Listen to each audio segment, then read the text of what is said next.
Welcome to MedTalk. Today we're going to be critiquing Thanksgiving foods based on looks, taste, and most importantly, nutrition. We thought we'd take the time to look more into the foods that we indulge in once a year, especially at a time where you can't be judged by your family. So while it is important to enjoy the feast, it's also important to keep in mind what exactly you are shoving down your throat. So, pause. So obviously you have nutrition, which varies from each food that you eat. So the way it's prepared, what you cook the food in, just a lot goes into it, and most importantly, the moderation of the amount of food that you're actually eating as well. I think is most important, because at the end of the day, it's okay to enjoy some of these foods. What matters most is that it doesn't become a habit. It's done so in moderation. It's done so in moderation, exactly. So we compiled a list of the staple Thanksgiving foods and ranked them on a tier list, with S being the best and F being the worst. So starting off the list, we have turkey. So turkey, in my opinion, is one of the most nutrient-dense foods, coming in at 117 calories with 24 grams of protein. And that's for 2 thick slices, 3 ounces, give or take. Yeah. Super protein dense.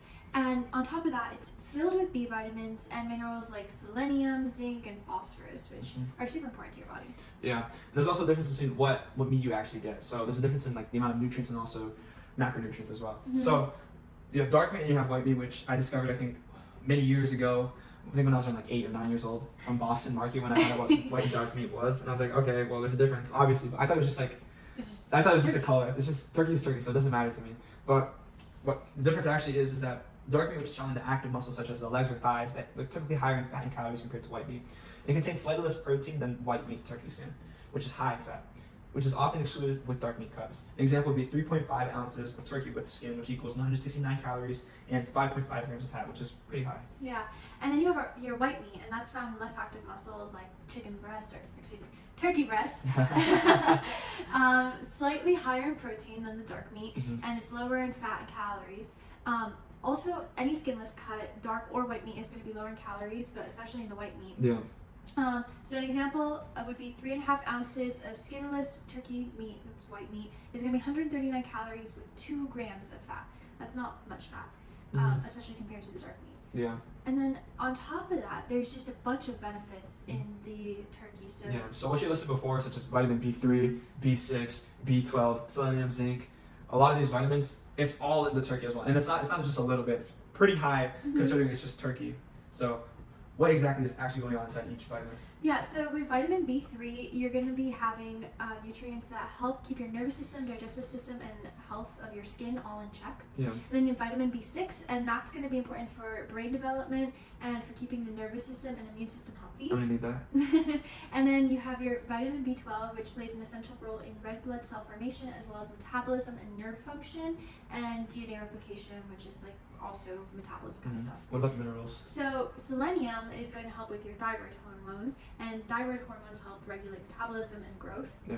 And then zinc is essential for many different body processes, but again, going back to that gene expression and DNA replication, all that stuff. Yeah. And then phosphorus is just bone health, essentially. It goes into your bones and helps support their structure. So overall, there are amazing benefits just from what you said alone, just from this one slide. So with that, there are also some drawbacks as well. I think that's more mainly found in the way you prepare the turkey. So pretty much what I said earlier about the way you prepare your food, that's really going to determine how nutrient dense it's really going to be. So an example would be processed foods, such as processed turkey products. So typically they are high in sodium, which can contain up to 75% of the daily sodium limit, which is seen about around 3.5 ounces. So just one serving. Yeah, and so this excess sodium increases risk of stomach cancer and high blood pressure, which I don't think anyone wants. No. Unless you want to eat that much food. So expect that. And as for unprocessed turkey, luckily it still obviously still has sodium, but much less likely. 3.5 ounces contain only 31% of the daily sodium limit, so more than half of what can be seen compared to processed turkey products. Yeah, and again, it all goes back to making it, as well as it's all about taste. Yeah, it's about the taste, but it's also about the healthy side of it, pretty much. Because obviously you want to be able to enjoy your meal, but at the same time too, you want to make sure it's not harming you as well. 75% of your daily intake. That's bad, and that's just in one sitting too. So imagine what else you're eating as well. That's also leftovers if you eat leftovers. Okay. So, but I think for turkey, if we're to rank this, it has to be an S. I'm gonna give it an S too, because I think the most difficult thing for it is probably preparing the turkey itself. But other than that, if you're able to prepare it and not just buy a turkey and just call it a day, you can reap a lot of benefits from that. So with that being said, S. Yeah, especially if your grandma can make the turkey for you. Shout out, grandma. I love your turkey. I definitely didn't call it dry last year. Okay, next up we have honey baked ham. I despise pork in general, besides bacon. Even now, I don't really like bacon that much, but there still is some benefit to it actually. So with ham, when you're expecting around 2 ounces, you're pretty much getting 110 calories worth of ham. So you have 11 grams of protein along with 3 grams of carbs and also 6 grams of fat, which isn't nearly as good as turkey, but somewhat decent. I think that what you also need to keep in thought is the ingredients that go into a honey baked ham. It's not just the turkey and like some butter and spices. Yeah. You're also getting, salt, vinegar, sugar, honey, glaze, So all the things. it just adds up in general. Yeah, So it's not just the ham. It's and also, that's what makes it less protein rich as well. Okay. So even though there are a lot of drawbacks, which I'll get into because I'll be glad to do that, there are also awesome benefits that Kelly will be getting into. So again, we have our selenium mineral, and even though evidence is limited, it's going to lower the rates of thyroid disease, heart disease, and some types of cancer. Carnosine is a type of protein, and that has antioxidant properties, so that just helps with your aging, exercise performance, and brain function. And then choline, which is important for pregnant women, it increases the amount of choline content in breast milk, which is really important, as well as having positive effects on the placental health. And then CoQ10, even though more research is needed, this coenzyme is associated with improved outcomes for people with heart failure and metabolic conditions. Well, it's definitely better than what I actually thought it would. Initially, I thought it would just be a bunch of like fatty, I don't know, just nothing good really to it. But even though some things are limited, it's good to know that it's not all bad. Oh no, it's not all bad. I think every food has its benefits. Yeah, that's good. But my part, there's a lot of drawbacks to eating this, so let's just start off with the biggest one, cancer risk. So curing and smoking, which is the primary cooking methods for ham, results in higher concentrations of several known carcinogens, including, excuse me if I butcher any of this, polycyclic aromatic hydrocarbons, and nitroso compounds, and heterocyclic aromatic amines, which is cited by Healthline. So again, you're getting a lot of that just from the food, and especially if it's highly probable, which you want to eat more of it, it's going to add up quickly. But obviously, if you moderate the food and it's not something you're eating on a consistent basis, you're going to be fine. But other drawbacks that can also be seen are it's high in sodium, contains 26% daily value of your sodium. It's also linked to, as I said earlier, high blood pressure, heart disease, and even kidney failure, and also chronic diseases. Okay? Then you have foodborne illnesses, which any cured meats or delis have the potential to be contaminated with foodborne infections. Although outbreaks of food poisoning linked directly to ham have decreased in many years, processed meats and sliced deli meat, like ham, are still at high risk of contamination. Okay. And that contamination goes for any deli meat. Yeah. That's why they tell pregnant women you can't eat deli meat because you can get infected with different infections. Yeah. Yeah, that makes sense. Because you don't want to infect the pregnant woman. No. You don't want a sick pregnant woman. Okay, so where would you rank it then? I'm gonna give it like a B minus. See, like I want to say C. But I see benefits as well. But do you think the benefits outweigh the negatives? In moderation? Yeah. Yeah. Okay, how about this? Taste. Do you think the taste of it and also the nutrient benefit is worth it at being at B? If you're eating in moderation, yeah. All right. I'll agree for with Thanksgiving, let's give it a B. All right. For Thanksgiving, B. Okay. Yeah. I agree with that then. So now we got mashed potatoes. Yeah. We're on to the sides. Yeah. So mashed potatoes coming for a cup of mashed potatoes is going to give you 214 calories, 7 grams of fat, 35 grams of carbs, 3 grams of fiber, and a lot of potassium. 692 milligrams is about 19% of your daily value. It's also high in vitamin B6, even though it is also high in sodium. Which again, I think sodium. You got ham and you got mashed potatoes. That's already enough. Yeah. Sodium. Or you got your processed turkey and your mashed potatoes on your table. It's a little too much, but Thanksgiving. Thanksgiving's there for a reason. Yeah. Okay. So hopefully there's not as many drawbacks as ham. Okay. Let's see. Oh, new benefits. We got benefits. Someone here is a fan of mashed potatoes. Yeah, I really like mashed potatoes. Okay, so unlike ham, which really increases your risk of heart disease, or not ham, sorry. Mashed potatoes actually increases your heart health. So it can reduce hypertension from its high potassium content, like previously mentioned, and other substances in potatoes that may promote lower blood pressure, include chlorogenic acid and possibly cucuramines? I don't know how to say that. Sure, I don't know either. Okay, well, you can just read it. However, with mashed potatoes, high sodium content, it could also contribute to hypertension plate potatoes, which are not as high in sodium. Okay? And it's also very, very beneficial in weight loss. It's coined as one of the most satiating foods, as it's very filling and may support weight management by prolonging the feeling of fullness after a meal, which reduces your calorie intake and also makes you feel fuller. Okay? Then you also have fiber, which even though they're not considered high fiber, the skin is actually what contains most of the fiber, 52% of the fiber, to be, if you want to be exact or around the ballpark. And then these fibers are considered insoluble in gut health, which also helps with weight management as well. Is that correct? Yes. Exactly. Yes. Okay, so as long as you're not peeling off the skin and you're mashing it in together, mash it all together. Pretty good. Mash it all together, baby. I'd rather eat that and with also the ham. I'm not gonna eat ham, but she probably would eat the ham. Ew, no. But turkey and that's pretty good. Okay, but are there any drawbacks? I can't imagine mashed potatoes having drawbacks. I mean, they got a couple, and they're not that common. This is a little bit rare. Yeah. Now, potatoes can have toxins in them. Mm-hmm. They contain glycoalkalides, Nice. which can be toxic in large amounts, and they cause symptoms like headaches, nausea, and in severe cases, neurological issues and death. Ooh. Now, this is really, really, really uncommon, but the levels are higher in the skin and the sprouts, Yeah. so they should be avoided. Okay. But, again, this is super rare, Yeah. and you need to have 13 cups of potatoes in one day to reach a lethal dose.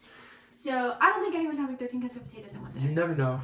You never know who will. And then you also have effects when you fry the potatoes or cook them in high temperatures. Mhm. This thing called acrylamides, which form in carb-rich foods when you cook them at these high temperatures, but not boiling or steaming them, so like frying or roasting, can increase cancer risk and harm the nervous system. Wow. So they do have a little bit of drawbacks, but Yeah. you know, the second one's a little bit more for like potato chips and French fries. Yeah. Okay, so that's not actually that bad. It's not that bad. Okay, so we covered mashed potatoes. Now we have sweet potato casseroles. That's my favorite. So what about sweet potato casseroles your favorite? You know, even though it's definitely not the best part, the marshmallows. I was going to say the marshmallows too. Yeah, the marshmallows always hit the spot. It makes the actual sweet potato so much more enjoyable, I think. Because the sweet potato isn't that bad, but it's like when you have that sweet too, it's probably like one of the best. Yeah. Really good. Okay. So what nutrients are in it, and is it really all that for all the hype it gets in terms of taste? You know, with the vitamin A, you're getting 96% of your daily value. Wow. Yeah. But, you know, it does have a little bit of calories. For half a cup is 314 calories. Yeah. Now that's from adding in all the, you know, sugar and That's a lot of the sugar. milk and the butter. Yeah. 26 grams Yeah. of sugar. Yeah. Yeah. But even though it does have that many, it also has some other benefits as well, Mhm. such as it's pretty high vitamin C, having 22% of your daily value. Also, magnesium, phosphorus is also there to help out. Manganese, which is at 33% of your daily value, and also have folate, vitamin E, and zinc, which is a little lower, but they're still there, which will reap some benefits to you. Mhm. Speaking of benefits, So, sweet potatoes, not necessarily sweet potato casserole as much, yeah, it promotes gut health. They're rich in fiber and antioxidants, which help you, you know, have your daily bowel movement. And that's from the different bacteria that it has in your gut that needs that fiber and the antioxidants. It also has some cancer-fighting properties. Again, going back to those antioxidants, especially in the purple sweet potatoes. The darker the produce, the better. yeah, And then going on, healthy vision, going back to that bright orange color as that beta carotene, which is really good for your eye health, and also blindness can Really? be prevented from the vitamin A, because the vitamin A deficiency can lead to a type of blindness. Oh, okay. And then it also enhances brain function with antioxidant and anti-inflammatory properties. Yeah. And then we also helps decrease mental decline and dementia. It's linked with 13% lower risk. Mm-hmm. And then also going back to the antioxidants and beta carotene, it helps support your immune system. So really good for your body overall. Yeah. Unfortunately, there are some drawbacks. Mm-hmm. So, excessive added sugars. The AHA recommends limiting added sugars to no more than 10% of daily calories. So it's around 25 grams for women and 36 grams for men. So thankfully I can have some more. The classic sweet potato casserole recipes often call for added sugars, which can easily exceed these limits in one serving. So brown sugar or marshmallows. Unfortunately, as good as they are the culprits. And it's also high in calorie content and also fat. Even though it is nutrient dense, they also include butter, cream, marshmallows, as I said previously, which increases the overall calorie and fat content. Excessive consumption of high calorie is linked to weight gain, chronic health conditions such as heart disease. It's even high in saturated fat on top of that, which isn't even any better. Only makes matters worse. Mm-hmm. Some recipes call for large amounts of butter, which contributes to saturated fats. High intake of saturated fats have been linked to cholesterol levels and a higher risk of cardiovascular disease. Mm-hmm. So, going back to mashed potatoes, where do you think you'd rank that? I'm going to give it an A. A? Yeah, because I think that they do have a lot of nutrients in them. Yeah. And they're not as dense in like all that butter and sugar that the sweet potato casserole's in. You wouldn't put it in an S? What do you think would make it? Do you think it's not high in any nutrients or? You know what? It just yeah, S. S? Yeah, I was gonna say the sodium, but Do you think the taste of it makes it want to be at S though? yeah, Complements it with other foods as well. yeah. Okay. Let's give it an S. All right. What about sweet potato casserole? I'm thinking C. I'm thinking C. Yeah. Thinking about it now, even though it tastes really good in terms of health, if you're eating this every day, That's not cutting it. But this is Thanksgiving. Okay, but it's Thanksgiving. Okay, I keep forgetting about that. B or A. A, in my opinion, is better than ham. Better for you than ham. Because again, you're adding all that junk, essentially. That is true. I think it's lower than ham. All right, let's leave it at C. Okay, sounds good. Or, I'm sorry. B. That's B. Yeah. It's a B minus. Ham's a B. Yeah. Call it at that. Let's leave it at that. Okay. Green bean casserole. I've never eaten this before, so I really don't know how much to say. I've only had a bite. All right. Well, we'll work with what we got. Okay. So for 215 grams of this food, it's around 112 calories with 3 grams of protein, total amount of carbs of 12, 6 grams of fat, 3 grams of saturated fat, and also it's high in sodium. There's some iron as well to back it up, and a little bit of calcium as well. So, for benefits, it is somewhat high in vitamin A. There's a little bit of vitamin C there, and phosphorus as well. But it also contains small amounts of essential amino acids like alanine, leucine, lysine, and others. These are important for building proteins, refueling your energy, right? Mm-hmm, refueling your body. Okay. So we got our drawbacks. We have high sodium content, just like every other Thanksgiving food we've gone over so far. Yeah, pretty much every other Thanksgiving food we will go over. Yeah. There is an excessive use of processed ingredients. So many green bean casserole recipes rely on processed ingredients like canned soup, fried onions, and those are going to be filled with unhealthy fats and sodium and preservatives. Yeah. So again, regular consumption of this is just not ideal. It's going to lead to health risks, obesity, chronic diseases, all that stuff. And then on top of that, the fried onions are going to add a bunch of calories and fats, and overall just contribute to the plate's caloric density. Is that all there is to drawbacks? I mean, yeah. Okay.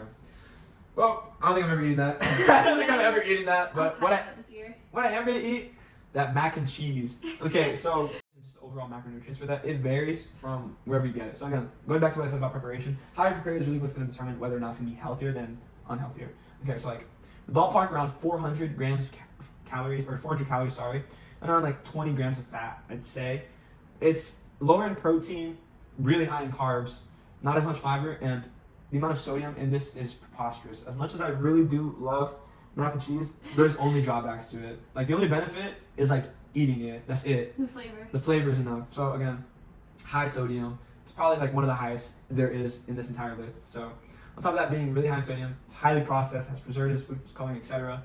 And mac and cheese has little nutritional value, with the exception of a small amount of protein, like I said. And it's highly caloric, with the package contains just under 1,000 calories when prepped. Some doesn't stop there.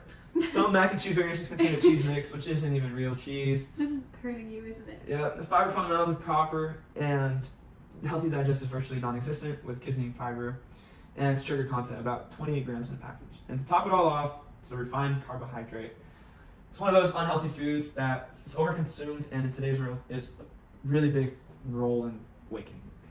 So if you're not bulking, it's not that good for you. No, even if you're bulking, it's not good. But other than that, it's so good. It tastes so good. I don't care what anyone says about it. Enjoy it on Thanksgiving. Yeah. Don't enjoy it on any other day. No, even though I do. I had it like last week at Chick-fil-A. It was so good. He had a large mac and cheese. I told my friend. Okay. She said Chick-fil-A mac and cheese tastes very bad. Yep. Okay. Well, that's just her opinion, man. Her opinion doesn't matter.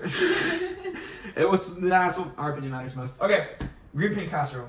That's a D tier. I think it's D. D. All right. Hold up. Let me find it. Okay. Green bean casserole, D tier. Mac and cheese. Let me find it. That has to go in A tier. No. F. B. F. C. F. F for flavor. Okay, sounds good. All right. Really good, tasty food is cornbread. That's the best way to say it. Known for its vibrant color, buttery rich flavor, it's considered a staple Southern side dish, often served with a variety of other dishes. So the origins of cornbread can actually be traced back to indigenous American groups such as the Iroquois, who combined cornmeal and water to create one of the first versions of this classic quick bread. It's a type of quick bread that can be savory or sweet. It's made using cornmeal, flour, eggs, oil, and baking powder. The nutritional profile it's not the worst, but it's not the best. 198 calories, 4 grams of protein, 6 grams of fat, and 33 grams of carbs. There's a pretty good amount of phosphorus. Sodium level high, but not as high as all the other foods we previously mentioned. Good amount of selenium as well, though, thiamine, and a lot of other micronutrients as well. So overall, I don't think it's that bad necessarily. It's not too bad. The benefit being, as we previously mentioned, is phosphorus. Provides nearly 20% of the daily value, which is really good. And it's the second most abundant mineral of the body. It's essential for overall health. functions of this, as previously mentioned, you already said it. It's good for deficiency in any bones, and special consideration as well, actually, is that people with conditions affecting phosphorus regulation, such as kidney disease, should consult their doctor, as these individuals may need to limit phosphorus-rich foods like cornbread. Is that right? Yeah, phosphorus can affect if you have issues with your kidneys. You might need to regulate how much you're eating. Yeah. Okay. Now for cornbread. Good source of selenium, isn't it? Yeah. It's essential micronutrient. As we said, it is an antioxidant or acts as one. Helps protect against oxidative cell damage and reduces inflammation. Some health benefits include thyroid function as well, and also supports the reproduction health of which potentially affects the fertility and sperm quality with adequate selenium intake, which may promote overall health and well-being. And anything about pregnancy you could say? Yeah, so low selenium levels can negatively impact fetal growth, and it's also associated with risks like preeclampsia. Yeah. Okay.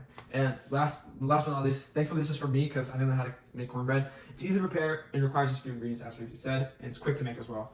There are some customization options, so if you want savory, you gotta go with green onions, bacon, or cheese. Personally, I'm not doing that. If you want the sweet options, you got brown sugar, or you can enjoy it with honey or jam for sweeter flavor.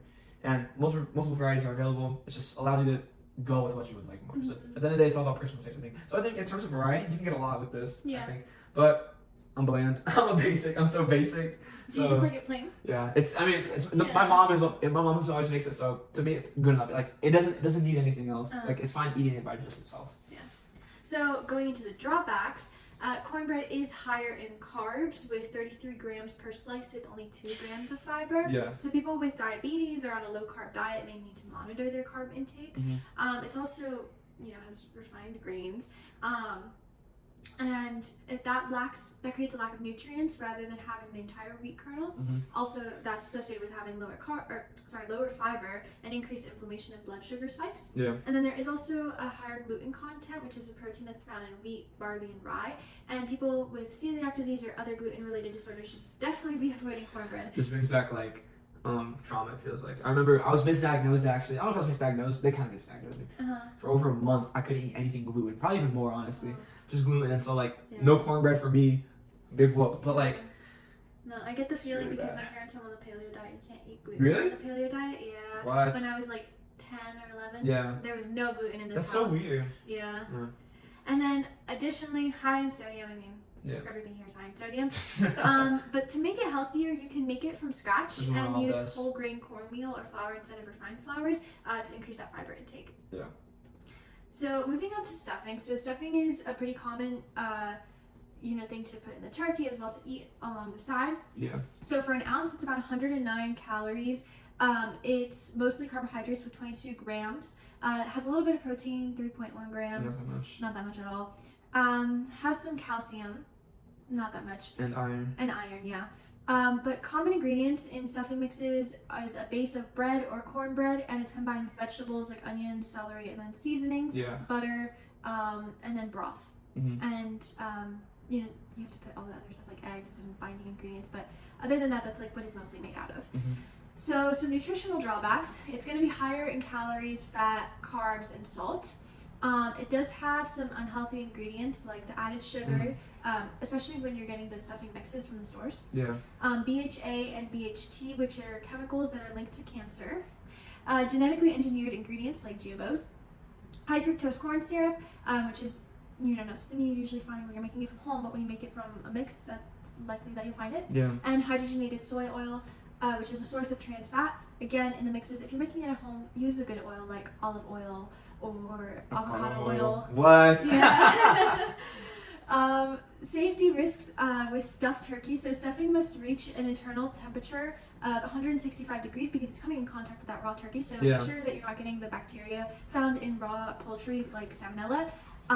And then to make it healthier, reduce sodium, saturated fats, use vegetarian ingredients or whole natural substitutes, and avoid stuffing the turkey or ensure it's cooked thoroughly to the correct temperature. Do you think stuffing the turkey and eating it along with it adds anything to the turkey at all in terms of taste? I do think it does add taste.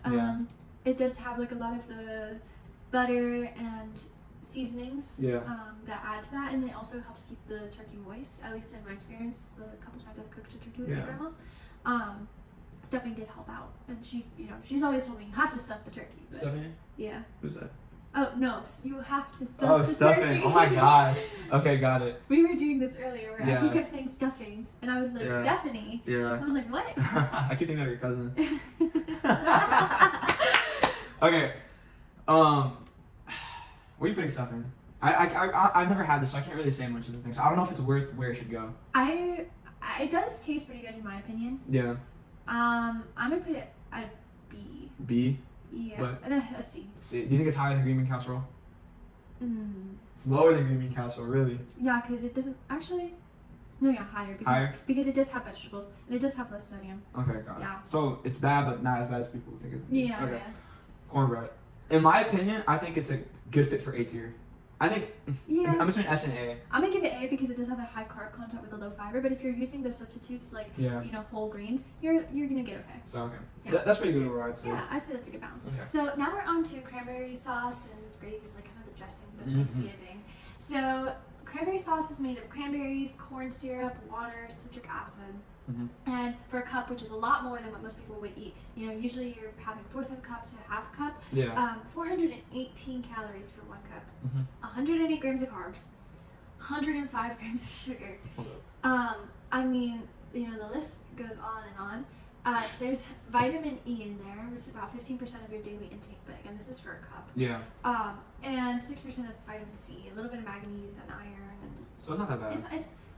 it's It's not bad in the sense of the minerals and vitamins. Yeah, yeah, Okay, yeah. But other than that, macronutrients are not cutting it. yeah. Okay. So again, like he was saying, antioxidants. So your vitamins are going to be packed in the cranberries, which help reduce inflammation, but sugar is creating a lot of inflammation too. But how exactly do antioxidants, like how do they work more specifically? Because like to me it's a buzzword because I hear antioxidants I'm like, okay, it's healthy food, but I don't know exactly what's going on with this. Yeah. So antioxidants, how they work is there's free radicals in the body, and those lead to chronic diseases, think cancer, heart disease, vision loss, and What are free radicals? free radicals are like free ions. Yeah. So, I mean, that kind of goes into chemistry and a lot of it, but they're pretty much just unstable molecules, Yeah. and they're formed through metabolism and exposure to toxins, Mhm. and they lead to inflammation and cell damage. Yeah. What antioxidants do is we eat them. Vitamin C and vitamin E are really common, like the big antioxidants, Yeah. and they'll go into our bodies and kind of make these unstable molecules stable by bonding to them. Oh, okay. So it makes them unable to create inflammation and cell damage. Mhm. So antioxidants are really important to have every day. Yeah. So even though cranberry sauce isn't as good for you in terms of overall health, there is some benefit to eating it. Yes. Okay, that's good to know then. As for drawbacks though, again, as you previously mentioned, it's really high in carbs, specifically added sugars.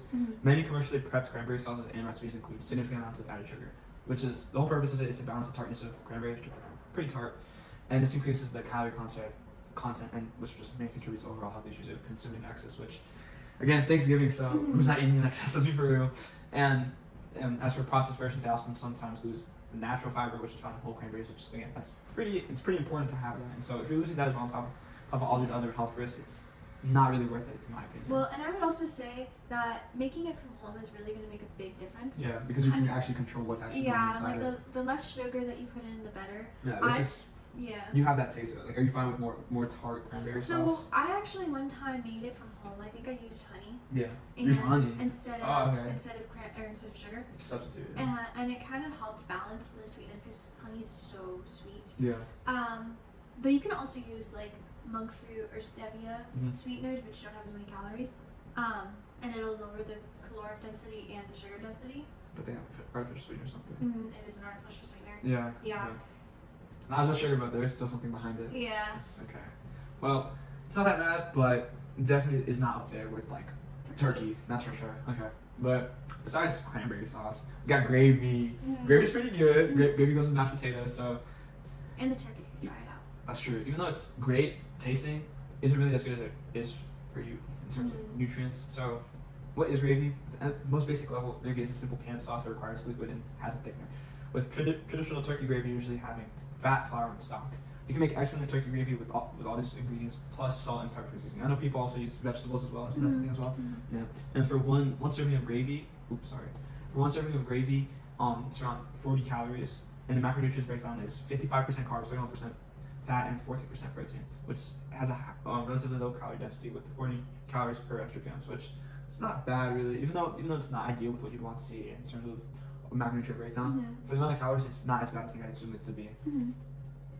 But as for benefits, as ways for you to see how gravy can actually benefit your general health, it enhances flavors in various stages, such as mashed potatoes. To me, it really complements it well, and makes it more enjoyable and palatable. But it also does provide some vitamins and minerals, such as iron and B vitamins. But that's only if it's made from meat drippings and supports overall health and well-being. But is there anything else in terms of benefits, or? I mean, I think we've seen this again with all the Thanksgiving food. Yeah. Sodium, fat, calories. It's all high. It's all high. It increases your cardiovascular risks when consumed frequently. Yeah. That's the biggest thing here. It's okay, but like you always have to resort to that. you just gotta. Frequency is important here in moderation. There's a potential for artificial additives and preservatives and flavorings and all of that. Yeah. Just because if you're buying from the store, which a lot of people do, they're going to be filled with all these kinds of things to just make them last longer and taste better. Yeah. So again, make it from home. Yeah. Okay. Where would you rank cranberry sauce? I'm gonna have to say like a C. C? No, like a D. A D? Yeah, D. Well, why was that? Why would that be? Just because of the sugar? The sugar you think really adds to it? Yeah, I think so. And I don't think that it really has that much flavor. I mean, yeah, it's great, but like. Do you think it provides more? Do you think if it was made from home, it'd be higher? Yeah. It'd be higher. Okay. Maybe like a. But do you think C minus? But do you think the taste would be as good as if it was commercially prepped with like a bunch of sugars? Honestly, I think that the ones made from home taste better in some ways. I think they taste fresher. You get more cranberry punch in there. Yeah. And for me, at least, I like that more. Some people really like the sugar kind of the sweetness of the made ones, but I'm between C or D. Like it's not the best. Like in my opinion, it's better than stuffing. It's between there. Where do you think you'd put it? I'm gonna put it between. I think you should have the final say. You know what? I'm gonna put it after green bean casserole. But before stuffing? You think stuffing's better than? Yeah. Okay. Yeah. What about gravy? You think gravy's above any of this? Any of these three? Stuffing, cranberry? I feel like it's probably above cranberry sauce. Okay. I think that people like that more, and then I also think that it's less calories and. I think it's better than stuffing. Yeah. I feel like stuffing's kind of like an additive to the turkey, which gravy can also be an additive to the turkey. I think gravy should be higher. Like a C. I think a C. I can agree with that. Okay. Yeah. Below sweet potato casserole, but C minus. It's up there. Yeah. Okay. So now we're gonna go ahead and go into our desserts. So we've got two desserts today for you guys. We've got apple pie and we got pumpkin pie. So for one piece of apple pie, 1/8 of a 9-inch diameter pie, 411 calories, 19 grams of fat. Yeah. 327 milligrams of sodium, which is 14% of your daily value. 58 grams of carbs. Yeah. Okay. The vitamin's worth it. It has a decent amount of iron, 22%. Yeah. Also, B1 is at 19%, and selenium. Okay. We're seeing a lot of selenium in these foods. That's interesting. Yeah. So, I think that apple pie, the apples have their benefits. They're gut healthy. Fiber in apples support the beneficial gut bacteria. And then they also contain prebiotics and probiotics, or probiotics are like the actual bacteria themselves. Yeah. And a study involving 160 postmenopausal women found that eating 75 grams of dried apples daily, about 2 medium apples, resulted in a 13% reduction in total cholesterol and 24% reduction in the bad LDL cholesterol after 6 months. Comparatively, people who ate prunes, just like a different fruit, it was 3.5% reduction in total cholesterol and 8% in LDL cholesterol. Yeah. So they believe that this is from the flavonoids in apples that stimulate nitric oxide production that improves blood pressure and heart health as well. Yeah, and we're speaking in terms of apples, so continuing on with what apples have to provide, not apple pies. They also reduce inflammation, with a study spanning nearly over 20 years with over 119,000 patients found that eating more than 2 apples a day reduced the risk of chronic obstructive pulmonary disease by 30%, and benefits are observed even at half a serving per day. That does not mean that an apple a day will keep the doctor away, though. Okay? No, under no circumstances. But the neutral maximization is also there as one of the benefits. With apple skins, contains most of the polyphenols and fibers key to their health benefits. Darker colored apples generally have richer polyphenol content, and consuming a wide variety of apple types enhances the diversity of health-promoting compounds absorbed. So, again, there's what they're saying about don't put your eggs in all in one basket, something like that. It could apply to this as well. I think that another thing to mention is that the apple skins are the most dense, like nutrient dense. That goes for a lot of fruits and vegetables, I feel like. Yeah, and in an apple pie, traditionally you have to peel peel the it. apple. So A lot of what you're essentially missing a lot of the nutrients that you could be getting. Yeah. Okay, that makes sense. yeah. Any drawbacks besides the peeling of the apple pie? I mean, the pie crust contributes a lot of refined carbohydrates, Yeah. as well as the sugar that they put in the filling. Yeah. It contributes to weight gain and increased risk for type 2 diabetes and heart disease. Is there anything that can be done then? Yeah, so you can swap the pie crust for an apple crisp and use oats. Yeah. And there won't be a crust, but it'll still be pretty good. Mm-hmm. The other option is to home make your pie crust with maybe some healthier ingredients. Yeah. And it'll help, reduce the calories and the refined carbohydrates. Yeah, I think another option would be pumpkin pie, probably. I'd much prefer pumpkin pie. I am over a apple pumpkin pie either. kind of person too. Mhm, exactly. Yeah. So in one slice of pie, what we can find is it's 323 calories, which is lower than apple pie, thankfully. With the total fat being 13 grams and the cholesterol being somewhat high, sodium also high, of course. Carbs being the most notable, being 46 grams. And then the sugar is just adding on to it, which I wonder where that came from. Yeah. Right? But in terms of vitamins and minerals, it's much more packed than apple pie with a substantial amount of vitamin A, iron, phosphorus, and also selenium as well. But with that being said, there are, of course, the benefits in the pumpkins themselves. Not pumpkin pie, but the pumpkin. So there could be some benefits on the pumpkin pie. So for one, it's highly nutritious and rich in vitamin A. And 1 cup of cooked pumpkin provides 245% of the reference daily intake for vitamin A, as well as 90% of the REI for vitamin C, 16% for potassium, 11% for copper, manganese, vitamin B2, and vitamin E. It contains a small amount of these, which again are very beneficial for you. So, is there anything else I think you add on to that? Pumpkins are gonna be pretty high in the antioxidants again with vitamin C and vitamin E.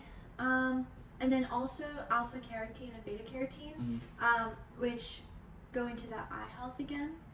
And that beta carotene will also convert to vitamin A. Yeah.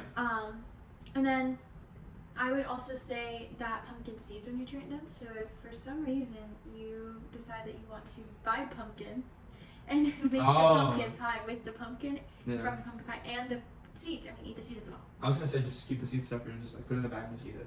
Well, yeah. That's what I was gonna say. Yeah. Got it.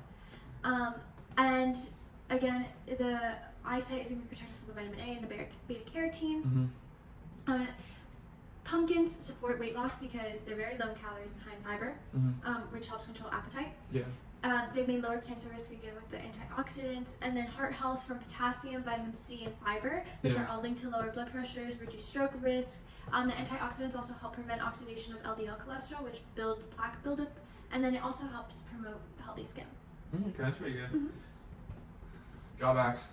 Again, it's pumpkin pie, so you can't expect anything from it other than high calories and high in added sugar. So many recipes include significant amounts of sugar, but some slices contain 25 to 30 grams of sugar. Again, that's just one slice, and I'm probably having like 3 slices. But again, this exceeds the daily limit or recommended limits of added sugar. According to the American Heart Association, women should consume no more than 24 grams of sugar per day. Same thing with men, but higher, 36 grams. And excess sugar intake has been linked to weight gain, heart disease, and type 2 diabetes, which is things that we want to avoid. But again, just keep going. You also have high saturated fat, refined carbohydrates, which again, they're just going to spike your blood sugar, and you're not going to get more pure nutrients from that compared to whole grains. It's also low in fiber, which the pumpkin is typically higher in fiber, but unfortunately it's lost in the pie making process, particularly when using canned pumpkin puree, and this just results in an overall lower fiber. So a lot of what you'd expect from a pumpkin, you're not going to get the same from a pumpkin pie. And especially, like I said, I'm eating three slices in one sitting, so it's just that palate is just gonna make you want to eat more and more of it. So it just leads to increased calories, sugar, and fat intake. And on top of that, if you want ice cream, which I'm gonna put some ice cream and whipped cream on it, so it's just gonna add more and more. But with that being said, where would you put apple in pumpkin pie? In my opinion, pumpkin pie is definitely. I want to say it's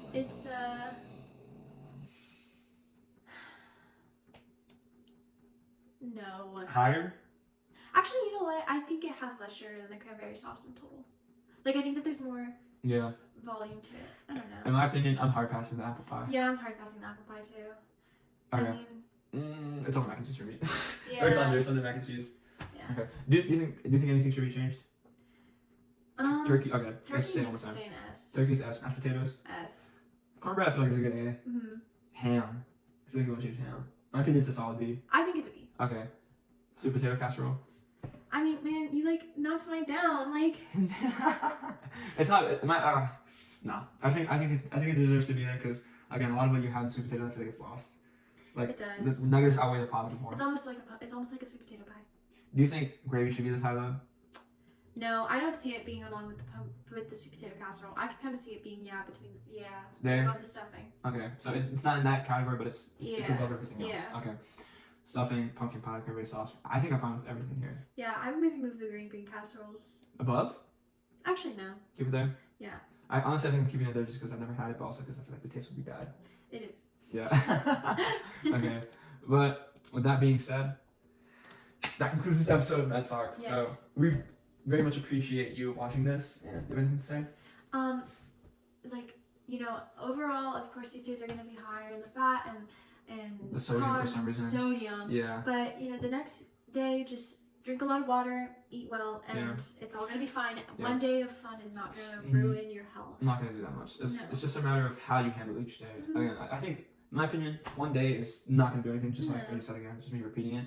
But I honestly think it's a really good time to enjoy, even if it's not as healthy, and if you're aware of this, as long as it's not something you're holding on to continued basis, you're gonna be fine. So Yeah, I mean, if you're waking up every day and you decide mac and cheese is just what you're gonna eat for lunch that day, maybe it's not the best idea.